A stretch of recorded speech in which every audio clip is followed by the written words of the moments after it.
네, 팬데믹 종식 이후에 그동안 벼르고 벼러왔던 미국과 중국의 견제가 더 본격화될 것인지, 미국과 중국과의 갈등 속에서 앞으로 우리 시장에 대한 방향성까지 체크해보는 시간 마련했습니다. 중국경제금융연구소 전병서 소장 자리해 주셨어요. 어서 오세요. 안녕하십니까? 네, 최근에 이런 얘기가 있더라고요. 바이든이 트럼프보다 더하다. 네, 좀 어느 정도 같은 기조를 이어갈 것이다라고는 했는데 화웨이 등 지금 중국의 59개 기업의 투자 금지, 그러니까 트럼프 때 대통령 때보다도 더 추가를 해서 확대를 하는 좀 제재 방안의 발표가 있었습니다. 8월 2일부터 발효가 된다고 하는데 이 법안 내용을 좀 더 자세하게 들여다봐야 될 것 같아요. 중국 옥죄기 이제 또 본격화되는 걸까요? 이것은 아마 언론의 보도가 그렇게 나온 것일 뿐이고요. 이건 재탕이다. 그래서 트럼프 대통령 때 제재했던 대부분의 기업들을 다시 한번 써준 정도고, 그것을 구체적으로 이제 한 번 더 언급했다는 데 의의가 있습니다. 네. 그리고 이미 이런 기업들의 경우들은 이미 작년에 그 제재 대상에 다 올라가서 이게 실제로는 뭐 그 유효성은 굉장히 떨어진다. 그렇게 볼 수 있을 것 같아요. 네. 큰 뭔가 특별한 것이 있었던 것은 아니고 다시 한 번의 언급 정도였다. 그래서 일부 회사가 주가는 되긴 했지만 네. 그것은 뭐 상장 회사거나 뭐 이런 의미 있는 큰 회사가 아니라 그 방산 관련되는 일부 기업들이 추가가 된 것이고요. 그것이 네. 뭐 중국 경제에 치명적인 영향을 미친다거나 그럴 수 있는 것들은 아닙니다. 네. 최근 들어서는 거의 많은 나라들이 다 이제 코로나에 대해서 이목이 집중되다 보니 상대적으로 미국과 중국의 갈등 이슈에 좀 제한적이었던 것 같아요. 하지만 미국과 중국이 이런 부분이 완화가 되면 될수록 이 견제가 다시금 본격화될 수 있을 것이다. 그 영향력이 하반기에는 그리고 코로나가 완화되면 완화될수록 더 커질 수가 있을 것이다라는 의견들이 있는데 어떻게 좀 지켜보고 계세요? 뭐 상반기는 그냥 나토였다. 노 액션 토킹 오닝. 그리고 하반기도 코로나19가 이것이 안정화가 되면 말씀하신 것처럼 진짜 전쟁 벌어질 것이고, 지금 같은 경우는 뭐 바이든 정부가 집권하고 나서 말만 했지 액션을 한 건 아무것도 없어요. 네. 그래서 그것은 이제 말씀하신 이 미국 경기의 문제가 더 급하기 때문에 그렇고, 그 중국을 대대적으로 제재했을 경우에 이제 미국으로 이제 수출되는 이제 수입에 영향을 받게 되면 이제 미국 경기에 영향을 받는 거죠. 그래서 말씀하신 이제 코로나19의 안정화, 그다음에 이제 본격적인 경기 회복, 지금 뭐 페드가 언제 테이퍼링 하냐는 것하고 마찬가지로 그 시점이 돼야 아마 본격적인 전쟁을 할 수 있을 거다, 그렇게 추측할 수 있습니다. 그렇게 되면 경기 회복에 또 발목을 잡는 요인이 될 수도 있겠네요. 뭐 충분히 그럴 수 있습니다. 그래서 그것이 뭐 그 경기라는 것이 뭐 정치적인 이유가 영향을 미치긴 하겠지만, 지금 같은 경우는 이제 바닥에서 올라오는 힘이 워낙 세기 때문에, 그리고 양쪽이 다가 이제 그 약점이 있는 거죠. 그 뭐 어떻게 보면 회복되는 경기에 찬물을 부을 거냐 말 거냐는 문제인데, 아마 그것들 그렇게 과감하게 붓기에는 어려울 것 같고, 굉장히 선별적으로 그 미국도 마찬가지로 이 중국의 첨단이라고 이름 붙은 것을 싹을 잘라버리고 싶어하는 것이지, 전통은 싹을 잘랐을 경우에 미국이 바로 영향을 받기 때문에 네. 그래서 아마 전쟁은 이제 투 트랙으로 갈 것이다, 그렇게 보여집니다. 그러니까 첨단 산업에 대한 굴기를 제한하는 방향으로 갈 것이다라는 이제 전망을 주셨는데 그러면 이제 그 시기가 지금 뭐 백신 접종률에 대해서는 국가 간의 차이가 크기는 합니다만 지금 전반적으로 미국의 접종률도 확대가 되고 있고 중국 같은 경우에도 백신 외교에 나서면서 이제 우호국들에 대한 또 외교에 나서고 있지 않습니까? 그러면 이제 좀 본격화된다라고 보는 시기가 이번 하반기로 보시는 걸까요? 그래서 이제 백신은 중국이 조금 늑장을 피우는 이제 뭐 그런 트렌드를 좀 보였어요. 그래서 자국 내에서는 그랬죠. 그렇죠. 근데 최근 이제 한 달 사이에 지금 어제까지 7억 6천만 명 접종을 해서 53% 접종률을 보였어요. 그래서 하루에 네. 2천만 명씩 지금 접종을 하는데, 아마 이런 추세면 6월 말이면 거의 한 90%까지 1차 접종이 끝나고, 그다음에 중국 같은 경우는 이게 2주, 4주 정도이기 때문에 아마 7월 말 이전에 아마 이 집단 면역 이걸 형성할 가능성이 높아요. 그래서 그게 끝나고 나면은 이제 중국으로서는 중요한 이슈가 있어요. 7월 1일이 이제 100주년 공산당 창당 100주년 행사가 있고, 그리고 내년 2월에 이제 올림픽이 있기 때문에 이제 중국으로서는 이제 백신 안정이 굉장히 중요해요. 네. 그래서 뭐 이것들이 어떻게 보면 미중의 첨단 기술 전쟁하고는 약간 다른 측면에서는 이제 봐야 되고, 첨단 기술의 제재는 뭐 트럼프 정부 이후에 지금까지도 미국은 고삐를 늦춘 적이 없어요. 그래서 그것은 첨단 기술이라고 하는 것이 미국이 잘하고 있는 건 맞지만 중국이 실제적으로 그걸 쓰고 이제 경제적으로 큰 이펙트를 내는 건 아주 제한적이에요. 일단 반도체에 뭐 10나노, 5나노, 7나노 기술을 원천적으로 중단한다. 이것이 굉장히 치명적인데 지금 중국은 주로 쓰고 있는 것이 제품 생산하는데 14나노 정도예요. 네. 그래서 지금 제재를 한다고 하더라도 그것은 2년, 3년 뒤에 나올 제품에 대한 제재이기 때문에 심리적 이펙트는 굉장히 크지만 경제적인 타격은 그것은 뭐 그렇게 충격적이다. 그렇게 보기는 어려요. 미래 성장 잠재력에 대한 네. 어떻게 보면 싹이 없어질 수 있는 가능성은 있지만 지금 있는 실물 경기나 이런 쪽에 영향을 미치기는 굉장히 제한적이다. 그러면 하반기 중국 증시를 중심으로 한 신흥국 투자에 대해서는 그렇게 큰 타격에 대한 우려는 크진 않은 상황인 거네요. 그래서 이제 뭐 지금이 그 죽은 고양이 튀어오르게 하고 난 다음번에 이제 산 고양이가 얼마나 빨리 달리냐 이걸 보고 싶은 건데요. 네. 그래서 경기 회복의 속도가 그게 이제 투자의 중요한 그 기준이 될 것 같아요. 그래서 경제 성장률을 정말 얼마까지 유지할 수 있는 거냐 그건데 지금 중국 같은 경우를 보면은 경기 회복 속도가 뭐 전 세계에서 가장 빠르고 그리고 이제 최근에 뭐 환율까지 같이 이제 강세로 가기 때문에 저것이 이제 투자를 하는 데 있어서는 펀더멘탈하고 어떻게 보면 이제 재료가 같이 이렇게 가는 것이기 때문에 환율이라는 게 뭐 정치적인 변수가 있긴 하지만 현재와 같은 추세라고 하면 아마 당분간은 아마 이제 신흥시장에 대한 투자, 특히 중국에 대한 투자는 지속적으로 이어질 수밖에 없는 구조다. 그렇게 네. 볼 수 있을 것 같아요. 하반기 중국 중심을 중심으로 한 증시에 대한 매력도는 여전하다라는 분석을 주셨고, 미국과 중국의 견제라든지 이런 부분이 코로나가 완화되면 완화될수록 본격화될 수 있긴 하지만 경기 회복에 그런 실질적인 근간이나 타격을 줄 정도는 아닐 것이다, 좀 제한적일 것이다라는 분석을 주셨어요. 최근에 이제 회복과 맞물려서 위안화 가치 강세의 움직임이 나왔는데 이 환율에 대한 방향성에 대해서는 어떻게 보실까요?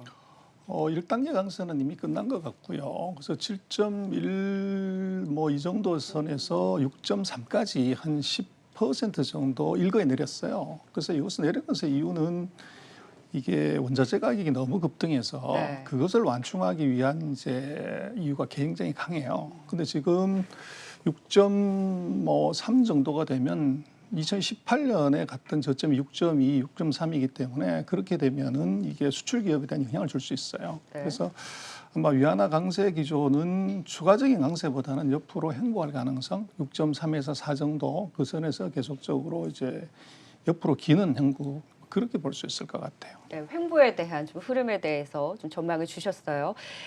좀 같은 맥락에서 디지털 화폐에 대한 이슈가 지금 계속 부각이 되고 있지 않습니까? 미국 쪽에서는 사실 좀 소극적이었는데 중국 쪽에서 디지털 이제 위안화에 대해서 적극적으로 하다 보니 미국도 방향을 결국 같이 갈 수밖에 없는 상황이 돼버렸습니다. 기출 통화로서 이제 달러에 대한 이런 패권을 허무는 정말 중국에서의 움직임으로 봐야 되는지, 디지털 화폐 시장에 맞붙는 이 둘의 대결 구도는 어떻게 보세요?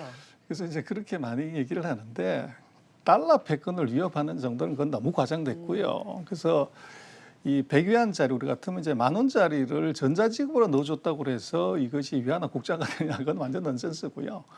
그래서 이제 전 세계가 위안화, 디지털 위안화를 외환 보유고로 얼마를 쓰냐 이게 중요하고 네. 그걸 실제 이제 교역에서 얼마를 쓰냐 중요한데 위안화 같은 경우는 지금 디지털 위안화는 철저하게 국내용 그리고 전체 지역 중에서 한 10군데 아주 시범적으로 1인당 200위안 우리가 한 34,000원 정도를 줘서 한번 써보게 하는 거예요. 그걸 가지고서 뭐 위안화 국제화 그 달러 패권에 대한 도전 이건 너무 이제 과장이고 네. 지금 전 세계 뭐 외환 보유고에 중국 같은 경우는 2%가 안 돼요. 그래서 이 거래 통화로서도 한 1.9 그렇기 때문에 뭐 위안화 국자를 통한 달러 패권 허물기라고 하는 것은 적어도 아마 20-30년 뒤 얘기로 봐야지 지금 있는 전자지갑에 100위안을 이제 넣는 것 같고서 그렇게 하는 건 조금 넌센스다. 네. 그래서 그거는 중국 1차적으로는 이제 부정부패 단속 이제 이게 가장 크고 두 번째로는 이제 중국 국내에 통화 정책 효율성 제고하는 쪽 네. 뭐 이게 더 우선이라고 봐야 되고요. 네. 이제 위안화 국제화나 뭐 이런 것들은 적어도 경제 규모에서 미국을 추월해야 뭐 얘기가 되는데 그건 최소한 10년 뒤 얘기죠. 네. 지금 중국 증시 이슈 중에서도 국내 증시에 미치는 영향이 클 좀 이슈 두 가지를 짚어보도록 할게요. 지금 중국에서 산하 제한, 지금 사실상 폐지, 지금 세잔여까지 허용에 대한 뉴스가 나오고 나서 국내 증시에서도 또 관련주들이 움직이기도 했었고 소비 쪽에서도 좀 기대감을 더 키우고 있는 것 같습니다. 지금 이 정책을 꺼내든 배경은 어디에 있다라고 보세요? 그래서 중국은 이제 한 자녀, 그러니까 외동딸, 외동아들에 대해서는 이제 한 4년 전에, 5년 전에 이제 두 자녀를 낳는 걸 허용을 했는데 네. 이걸 별로 안 늘었어요. 그리고 이제 아예 이제 두 자녀까지도 허용을 했지만 늘지 않았다는 거죠. 그래서 이번에 파격적으로 이제 4자녀까지 허용해 줄게라고 했지만 문제는 두 가지 때문에 어려워요. 첫 번째는 중국도 이게 집값이 너무 올라서 거기에 돈 들어가는 것 때문에 이제 젊은이들이 돈 쓰기 어렵고 그 다음번에는 그 양육비, 육아비, 교육비 이게 이제 너무 높은 거죠. 네. 그래서 뭐 이렇게 했다고 하더라도 이 효과가 나타나는 것은 적어도 5년에서 10년 정도의 시간이 필요하고 그러나 이제 아까 말씀하신 주식시장의 투자의 팁으로 본다면 세 자녀를 낳는 사람이 있다고요. 근데 이 사람들의 경우는 뭐 밑에 돈이 숨을 못 쉰다 그럴까? 이제 돈이 있는 사람들이 늦둥이를 낳게 되는 거죠. 근데 이 사람들의 경우들은 아마도 이제 세 번째 자녀를 낳는 사람들은 아마도 첫 번째 자녀나 두 번째 자녀보다는 뭐 3배, 5배, 10배 정도 더 자본 집약적으로 키울 수가 있어요. 돈이 있기 때문에. 늦둥이한테 더 돈을 많이 쓴다는 그렇죠. 거네요. 그렇게 되면은 이제 고급 그 유아용품 또는 출산용품, 이제 그 교육, 여행, 이제 럭셔리 제품들의 수요는 굉장히 강하게 일어날 수 있어요. 고급화 전략이 중요하겠네요. 그렇죠. 그래서 지금 한 1,200만 명 정도 신생아가 태어나는데 만약에 3자녀가 한 100만 명에서 150만 정도 는다고 하면 이 사람들의 소비 금액은 아마 500만 명, 300만 명 이상의 그 효과가 있다는 거죠. 오, 그렇군요. 이런 세자녀 정책으로 인해서 고급화 전략으로 그리고 원래 썼던 자본 집약적이라는 지금 표현을 주셨어요. 네. 그래서 더 많은 그런 자본을 쓸 수 있는 여력의 지금 막둥이, 늦둥이에 대한 세자녀 정책의 효과에 대한 또 진단을 주셨고 관련해서도 우리 소비 쪽에서도 이런 부분과 맞물려서 움직일 가능성도 있겠어요. 그렇죠. 네. 자, 그러면 또 철강 섹터도 최근에 중국발 이슈에 좀 흔들리지 않았습니까? 중국에서 워낙 이제 원자재 가격이 오르다 보니 이런 규제와 제재를 확대를 하면서 가격도 좀 꺾이기도 했었고 종목들도 좀 고점에서 차익 실현이 나왔었는데 중국에 대한 영향이 계속 좀 발목을 잡는 역할을 할까요? 그래서 뭐 중국이 전 세계 철강의 뭐 45%를 커버하기 때문에 뭐 태풍이 항상 중심에 있고요. 근데 최근에 이제 중국의 그 철강제 가격의 상승은 물론 이제 경기 회복의 의미도 있지만 이것이 녹색 경제하고 관계가 있어요. 네. 그래서 중국이 전 세계 뭐 CO2 발생량의 40% 이상을 하기 때문에 이거를 2060년, 2035년에 줄인다고 하려고 그러면 맨 먼저 해야 되는 것이 이제 철강이라든지 시멘트라든지 발전소의 구조를 바꿔야 돼요. 감산을 해야 되잖아요. 그래서 이제 감산보다는 그 CO2를 많이 발생하는 철강 회사들을 폐기를 시키겠다는 거죠. 그래서 폐기를 시켜버리면 거기서 그 환경을 관리할 수 있는 능력이 되는 회사는 죽은 놈의 마켓쉐어를 자기가 가져오기 때문에 이익을 볼 수 있다는 것. 네. 이제 살아남은 자의 축제를 그걸 노리고서 이제 주가가 올라간 거죠. 승자 독식이군요. 그겁니다, 네. 바로. 그래서 그것은 뭐 전반적인 경기 회복도 물론 있지만 최근에 이제 철강의 상승은 주가 측면의 상승은 바로 그 녹색 경제, 탄소 중립과 관계가 있었다. 네.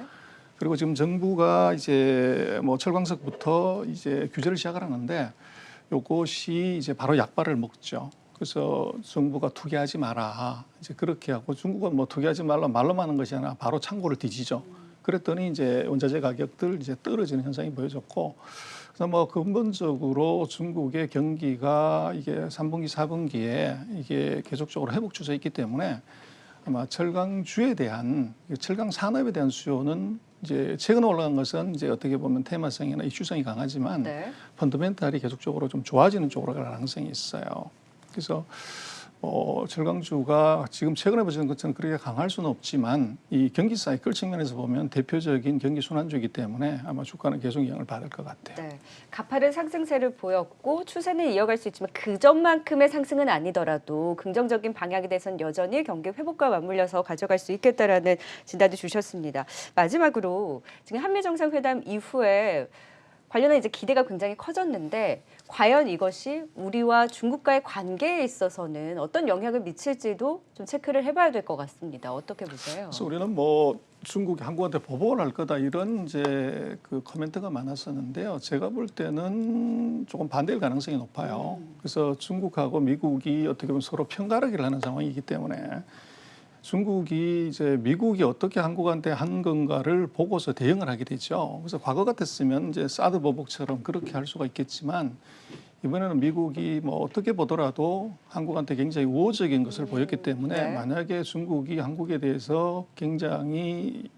공격적으로 압박을 한다고 하면 이것은 이제 미국 쪽에 더 가깝게 만드는 결과가 나오죠. 그렇죠. 그래서 오히려 중국은 더 이제 우호적인 방향으로 한국을 대하고 한국과 협력을 하려고 할 가능성이 높아 보여요. 그래서 그 보면 한국은 뭐 미중 정상회담 이후에 부정적인 효과보다는 오히려 그 한국과 미국의 회담이 성공적으로 끝났기 때문에 중국과의 관계도 오히려 조금 우리한테 유리한 쪽으로 가는 방향 그렇게 볼 수가 있을 것 같습니다. 네, 오히려 보복이 아니라 우호적인 관계를 더 이끌어내기 위한 중국과의 관계에 대해서도 긍정적인 방향, 좀 기대를 걸면서 지켜봐야 될 것 같습니다. 미국과 중국에 대한 갈등 속에서 그리고 국내 증시와의 또 앞으로의 함께 또 기대감을 반영을 하면서 지켜볼 필요가 있을 것 같습니다. 네, 중국경제금융연구소 전병서 소장과 함께 자세한 내용 짚어봤습니다. 고맙습니다.